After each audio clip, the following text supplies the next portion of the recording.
বাংলাদেশ ভেঙে পৃথক হিন্দু দেশ গঠনের ফর্মুলা বাতলে দিলেন ভারতের প্রাক্তন সেনা কর্মকর্তা। এমন শিরোনামে গত ৫ ডিসেম্বর ২০২৪ সংবাদ প্রকাশ করে ভারতের দ্য হিন্দুস্তান টাইমস পত্রিকা। এই সংবাদ প্রকাশের পর থেকেই বাংলাদেশে উঠে তীব্র নিন্দার ঝড়। বাংলাদেশের আপামর জনসাধারণ সবাই করছেন প্রতিবাদ। হিন্দুস্তান টাইমসের প্রতিবেদন বলছে, বাংলাদেশে হিন্দুদের ওপর অত্যাচারের ঘটনায় ভারতে সরব হয়েছেন অনেকেই।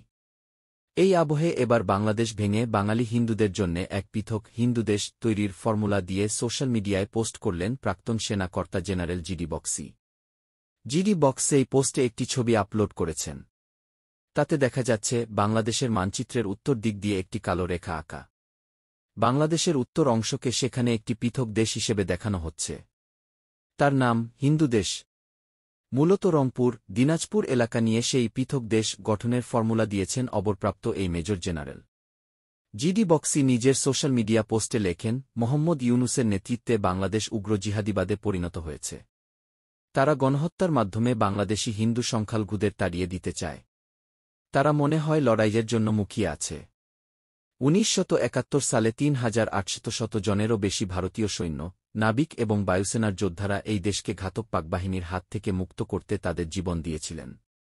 কতটা অকৃতজ্ঞ হতে পারে কেউ?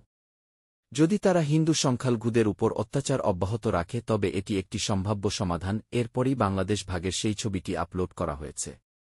এর আগে একটা সময়ে সোশ্যাল মিডিয়াতে বহু বাংলাদেশি ভারত ভেঙে দেওয়ার দাবিতে পোস্ট করেছিলেন। তাদের কথায় উত্তর-পূর্ব ভারত নাকি বাংলাদেশের অংশ।